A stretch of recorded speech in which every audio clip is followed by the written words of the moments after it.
Welcome to today's deep dive, everyone. Today we are tackling a topic that is just, well, it's incredibly frustrating for a lot of people as they get older. Oh, absolutely. It's this quiet mystery that really sneaks up on you. Right, because, you can do everything perfectly. You can eat a clean diet, you can hit the gym regularly. You keep your weight perfectly stable on the scale. Exactly. But then as you cross into your 60s, you could still lose like up to 8% of your muscle mass in that decade. And it's like, why? Well, biologically speaking, your muscles have basically gone deaf. Yeah, and that is a harsh reality of human biology. I mean, it's incredibly frustrating for anyone who has been really diligent about their health. Oh, for sure. You step on the scale, right? The number's exactly the same as it was 10 years ago. Right. But things feel different. Yeah, your clothes are suddenly tighter around the waist, your arms feel a bit softer, and just carrying a heavy box up the stairs suddenly feels like a monumental task. It really does. And I feel like most of us experience that, and we immediately point the finger at one specific, famous suspect. Testosterone. Testosterone, right? We just assume the hormone tank is empty. But today we are pulling from a really fascinating document. It's titled the WSE10 Podscript, and it completely rewrites that narrative. It really does. It's not at all what you think. No, it's not. So our mission for this deep dive is to uncover the real hormonal culprits behind age-related muscle loss. And more importantly, to extract the science-backed daily habits that can actually stop it. And what's fascinating here is how much power we actually retain. We tend to view muscle loss as this, I don't know, this inevitable, unstoppable force of getting older. Like a steamroller you just can't avoid. Exactly. But when you look at the source material, it is not just a single hormone dropping off a cliff. It's this intricate, highly responsive web of stress and sleep and metabolic signals. Okay, let's unpack this, because before we can even look at all the different hormones floating around in the body, we kind of have to look at the math, right? Yeah, the math is really revealing. Because the source does acknowledge that, yes, testosterone does decline, usually about 1 to 2% a year after age 30. Right. But according to the National Institute on Aging data that our source references, adults can lose 3 to 8% of their muscle mass per decade after 30. And that accelerates dramatically after 60. Yeah. So a 1% hormone drop shouldn't equal an 8% muscle drop. I mean, the math just doesn't add up. It doesn't add up at all, and that's because testosterone is not the main villain of this story. Okay, so who is the villain? The actual antagonist is a biological phenomenon known as anabolic resistance. Anabolic resistance. Okay, let's break that down. Yeah. Anabolic just means building up, right? Yeah. Like anabolic steroids build muscle. Precisely the right root word, yeah. But in this case, anabolic resistance means that as we age, our muscle cells simply become, well, less efficient at taking in protein and using hormones to build and repair tissue. So they just stop listening. Yeah, they become resistant to the build signal. So you can have a perfectly normal amount of testosterone floating around in your bloodstream for your age. Okay. But the receptors on the outside of your muscle cells are essentially wearing earplugs. They just can't hear the hormone telling them to grow. Oh, wow. Okay, so if I'm picturing this, it's like having a car with a full tank of gas, but you've got a clogged fuel line. Oh, that's a great way to look at it. Right, because the fuel is sitting right there. It's perfectly good fuel, but the engine, which is the muscle, it just isn't getting it. That is a brilliant way to visualize it. And, it explains a very common, super frustrating scenario. Like going to the doctor. Exactly. A man in his 60s goes to his doctor, he gets his blood drawn, and the hormone panel comes back perfectly normal. But he's still shrinking. Yes. He is visibly losing muscle mass while eating the exact same diet he's eaten for 20 years. Because the hormone is there, but the receptors are muted. So, if anabolic resistance means the muscle cells are ignoring the positive build-me-up signals, that naturally makes me wonder about the negative signals. The breakdown signal. Right. If we can't build, what is actively tearing the muscle down? Because the source notes some invisible muscle eaters, starting with a hormone that we usually associate with just feeling frantic. Cortisol. Yes, cortisol. Yeah, cortisol is the notorious stress hormone. Yeah. And to understand why it actually eats muscle, we have to look at its evolutionary purpose. Okay, like why we have it in the first place. Right. Research from places like the Mayo Clinic explains that in a healthy scenario, cortisol is a survival tool. If a tiger jumps out of the bushes, Or if you need to slam on your brakes in traffic, No. you want a massive spike of cortisol. Because it gives you that jolt of instant energy to fight or flee. Exactly. But how does it actually get that energy? Oh, I see where this is going. Yeah. Cortisol's job is to flood your bloodstream with glucose, which is sugar. So your muscles have instant fuel to run. But if you haven't just eaten a heavy meal, where does the body get that sugar? This is the crazy part. Cortisol literally signals the body to break down your own muscle tissue, convert the amino acids into glucose in the liver, and dump it into the blood. Wait.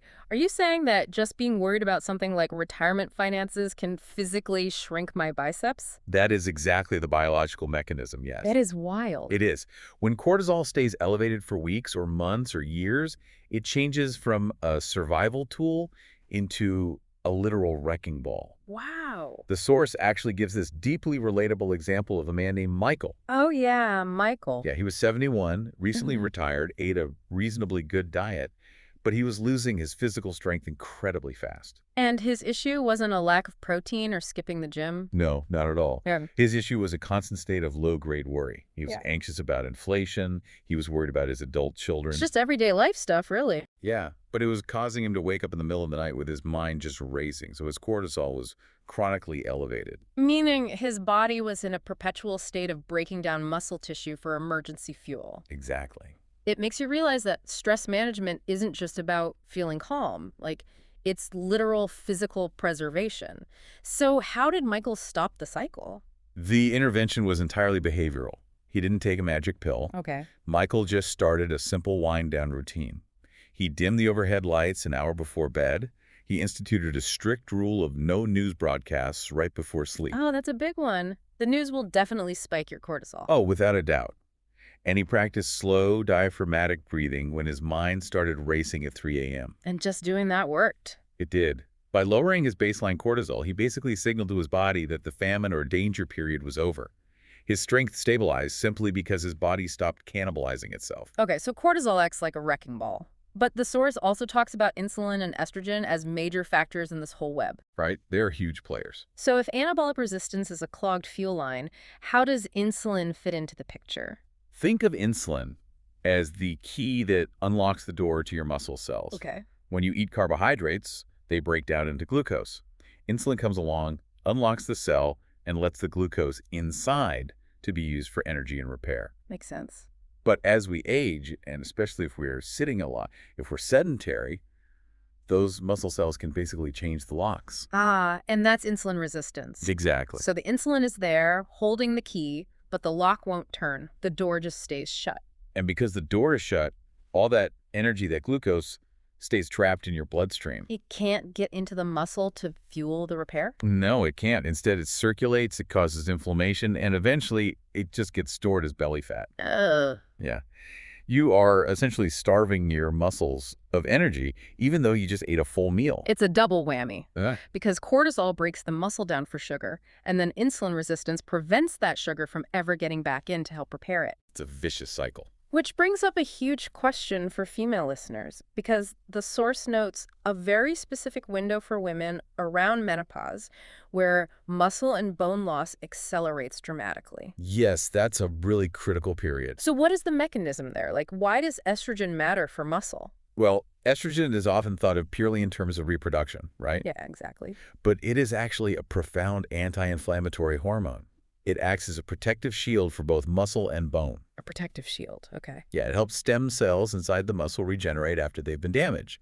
So when estrogen levels plummet during menopause, that protective shield is suddenly just removed. Leaving the muscle totally vulnerable. Very vulnerable. Without estrogen keeping inflammation in check, the baseline level of inflammation in the whole body rises. And that hurts the muscle. Yeah, that inflammation actively interferes with the muscle's ability to heal itself. So it's a critical time where the body's internal environment fundamentally shifts, and the rules of maintenance have to shift with it. Which, naturally brings us right back to Michael's story. Because his stress wasn't just raising his cortisol during the day, it was ruining his sleep at night. Oh, sleep is paramount. Right, and the source makes a massive point about sleep being the body's primary repair shop. Like, this isn't just about feeling rested. No, it's about literal physical reconstruction. If we connect this to the bigger picture, We have to talk about growth hormone. Okay, let's talk about it. So, if cortisol is the wrecking ball, growth hormone is the master builder. It directs the synthesis of new muscle tissue and the strengthening of bone. Sounds important. It is, but here's the catch. The vast majority of your daily growth hormone is not released while you're awake. Wait, really? Yeah, it is released in concentrated pulses during the deepest stages of sleep, what we call slow wave or delta sleep. Okay, here's where it gets really interesting. You can have the perfect gym routine, right? You can lift weights, which, if we think about it, doesn't actually build muscle while you're doing it. No, exercise is an act of destruction. Right, you're creating microscopic tears in the muscle fibers. Exactly. You do not build muscle in the gym, you build it in bed. So if you do the workout, but then you have totally inconsistent sleep habits, or, you drink a couple glasses of wine before bed. Which we know fragments your sleep architecture. Right, it blocks those deep delta waves. So you are essentially skipping the repair phase entirely. You are leaving a construction site halfway finished. Oh, man. You tore the building down, but you never let the master builder on site to put it back together stronger. If you aren't hitting those deep sleep cycles, the growth hormone simply does not pulse. It doesn't, save it up for the next day. No, it doesn't save it up. That opportunity for repair is just gone. Wow. It's like calling a contractor, paying for all the expensive materials, and then literally locking the gate to the job site so they can't get in to do the work. That's exactly what it is. You really have to protect your deep sleep as seriously as you would protect a prescription medication schedule. I mean, it is a biological necessity. It really is. Yeah. Which leads us to those building materials you just mentioned. The protein. Yes. Yeah. Because even if the gate is open and the contractor is there, they can't build a wall without bricks. Yes. And the nutritional side of this source document completely flips a very common belief on its head. It really does. There is this pervasive myth that as you get older, you are less active, your metabolism slows down, and therefore you need less protein than you did in your 20s. That is one of the most damaging myths in modern nutrition today. Really? Yeah. According to research from Harvard Medical School that's highlighted in our source, older adults actually need significantly more protein than younger people. I mean, that sounds completely counterintuitive. If my dad is 72 and spends most of his day reading a book, why does he need more protein than a 25-year-old playing pickup basketball? Well, it goes right back to the very first concept we discussed, anabolic resistance. Oh, the clogged fuel line. Exactly. Because an older body is biologically less efficient at extracting amino acids from food and turning them into muscle tissue, you have to overwhelm the resistance. You have to push harder. You have to provide a much stronger stimulus, literally a larger sheer volume of protein, just to get the same muscle-building result a 25-year-old would get from a much smaller meal. Okay, so we have to talk about a specific phrase here from the source.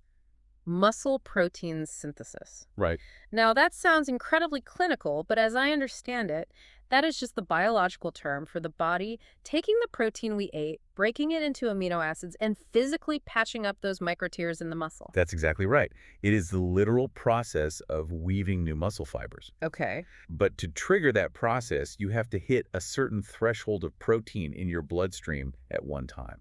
So a little bit won't work. No, if you only eat a tiny bit, the process never even turns on. Which exposes the biggest, most common nutritional mistake people make. We basically hoard all of our protein for dinner. Oh, it is a massive cultural habit, and it just destroys muscle. Really? Think about a standard day for most people. You have toast and a coffee for breakfast. Maybe a small salad or a cup of soup for lunch. Right, and then a massive piece of chicken or a big steak at 7 o'clock at night. But the muscle cells can only process so much protein in a single sitting, right? You can't make up for a whole day of starvation with one giant meal. You absolutely cannot. If you dump all your protein into the evening, you've missed the morning and the afternoon opportunities to trigger muscle protein synthesis. Wow. You just wasted 2/3 of your day's building potential. That's frustrating. It is. You have to spread it evenly. You need a solid dose of protein first thing in the morning to turn the key in the ignition. And this brings up the story of Sarah from our source notes. Yes. She was 63, she walked her dog a couple of miles every single day, and she thought she was doing everything right. But she was losing tone. Yeah, getting that softness around the middle and suddenly really struggling to carry her groceries from the car to the kitchen. Her frustration is just so common. But, her intervention wasn't some radical, expensive biological overhaul. No, she just changed her morning. Exactly. She simply realized her breakfast was practically void of protein. So she started adding eggs and Greek yogurt to her morning routine. Let's actually look at those specific foods because the source doesn't just say eat protein, it explains why certain foods are powerhouses. Right, the quality matters. It mentions eggs, not just for the high-quality protein, but because they are rich in choline, which supports brain health and the nervous system's connection to the muscles. It also highlights salmon. Oh, yeah. And the reason salmon is so critical isn't just the protein, it's the omega-3 fatty acids. The anti-inflammatory stuff. Yes. If we recall the issue with estrogen dropping during menopause and causing inflammation, well, omega-3s are powerful anti-inflammatories.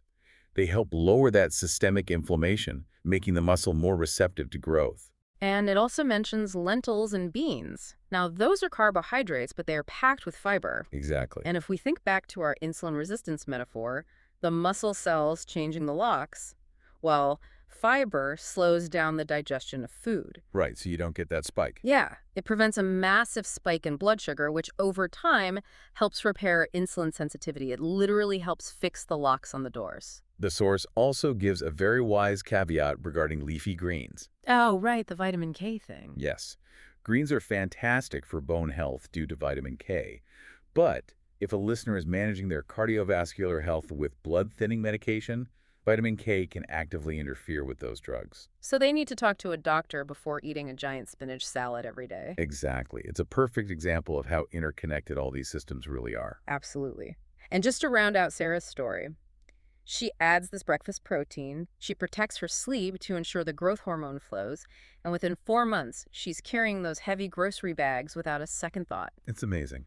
She didn't change her genetics, she just gave her body the raw materials it needed at the times it could actually use them. But we have to address the final piece of the puzzle here. Movement. Yes, because you can clear the clogged fuel line, you can fix the locks with insulin sensitivity, you can lower the cortisol wrecking ball, and you can deliver the protein bricks. Sounds like a lot of work.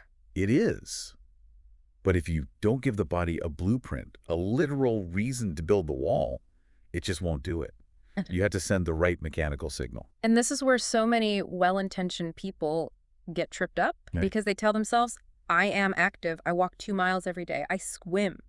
Yeah, they are doing cardio. Right. And cardio is a wonderful thing. Yeah. It is incredible for your cardiovascular health, your lung capacity, your blood pressure. Right. But we have to be ruthlessly clear about what cardio does not do. A daily walk does not send a strong biological signal to your body to build or even preserve muscle tissue. Let's explain why, because it comes down to endurance versus strength. It basically comes down to metabolic cost. Muscle tissue is incredibly expensive for your body to maintain. It burns calories just existing. Like a big engine. Exactly. The human body is highly efficient and honestly a bit cheap. If you are only doing low-intensity cardio, your body realizes it doesn't need a powerful gas-guzzling V8 engine to go for a gentle walk. A small 4-cylinder engine will do just fine. Yep. So it happily sheds the expensive muscle tissue to save energy. So the only way to force your body to keep the V8 engine is to regularly demand V8 power. Yes. You have to introduce resistance. You have to recruit fast-twitch muscle fibers, which are the ones responsible for size and strength. Walking only recruits slow-twitch endurance fibers. Okay, so how do we get the fast-twitch ones? To recruit the strength fibers, the muscle needs to push or pull against something that challenges it. Which doesn't mean you have to suddenly join a CrossFit gym or start throwing massive iron plates around. No, not at all. Because the source brings up Robert. He's 78 years old.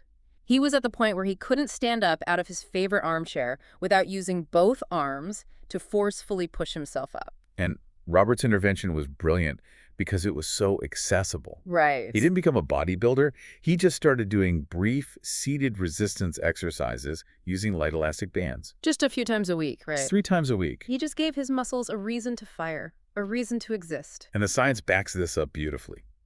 Research shows that even for adults in their 70s and 80s, introducing gentle resistance training just 2 to 3 times a week results in measurable, significant hypertrophy. Which is the biological term for muscle growth. Exactly. And that happens in just 12 weeks. Within 3 months, Robert was popping out of his chair unassisted. It's incredible how responsive the human body remains even decades into life. If you send the signal, the body will answer. And this raises an important point about our end goal here. None of this is about vanity. It's not about having bulging biceps at 65. No. It is entirely about functional independence. It's about having the physical strength to catch yourself if you trip on a rug. Or being able to hoist your own carry-on bag into an overhead bin. Yes. Or being able to get up off the floor if you sit down to play with a grandchild. And, the source ties this movement piece together with hydration, which is easily overlooked. Oh, hydration is huge. Because muscle tissue is heavily composed of water. If you are chronically mildly dehydrated, which many older adults are because our thirst mechanism dulls as we age, it directly impairs the muscle's ability to contract and recover. It really is a holistic system. Yeah. You manage stress to stop the cortisol wrecking ball. You pair fiber with your meals to fix the insulin locks. You lift light resistance bands to demand a V8 engine. You eat protein early in the day to provide the bricks. And you aggressively protect your deep sleep to let the master builder work. So what does this all mean? When we zoom out and look at this entire document, the most empowering takeaway is that losing your strength as you age is not a foregone conclusion. No, it's not. Your body hasn't just decided to quit on you because of a single hormone drop. It is a highly sensitive web of inputs and outputs, and it invites a moment of real self-reflection. How so? Well, you have to look at your daily habits and ask yourself, which of these is quietly working for me? And which is quietly working against me? Right. Am I setting up my evening to invite a surge of growth hormone? Or am I sabotaging my deep sleep with late-night screen time? Am I fueling my muscles with protein in the morning, or am I making them starve until 7 o'clock at night? It puts the power back in the listener's hands, which is honestly the best kind of science. Now, before we wrap up this deep dive, there was one specific detail in the source material that really caught your eye, and it takes this whole conversation about physical strength into a completely unexpected, deeply human direction. It does, and this is something I want everyone listening to really mull over today. Oh. The source notes that longitudinal research increasingly links chronic loneliness with elevated cortisol levels and poorer physical health outcomes in older adults. Wait, so loneliness physically raises the stress hormone? Yes. The human brain evolved in tribes. It registers social isolation not just as sadness, but as a literal state of biological threat. Because you're alone in the wild, basically. Exactly. It thinks you are separated from the safety of the group, so it spikes your cortisol to keep you hypervigilant. And we just spent this whole time discussing how chronically elevated cortisol literally breaks down your physical muscle tissue for emergency fuel. Oh. Think about the profound implication of that. Yeah. If loneliness triggers a hormone that eats away at your physical body, then building strength isn't just about eating salmon or pulling on a resistance band. It's about connection. Cultivating friendships, checking in on your neighbors, actively building a community around yourself, that might actually be a literal physiological form of strength training. That is absolutely incredible. Making a phone call to a friend could be just as protective for your muscle mass as a set of dumbbells. It really could. It really brings us back to where we started. We thought we were looking for a simple answer, a single hormone to blame for why we feel weaker as we age. But the reality is just so much richer. The fuel is there. The engine can still run. We just have to know how to clear the lines. The body is always listening to how we live. We just have to make sure we're sending it the right messages. Beautifully said. Keep sending those good messages. Keep building that strength, physical and social. And we'll see you on the next deep dive.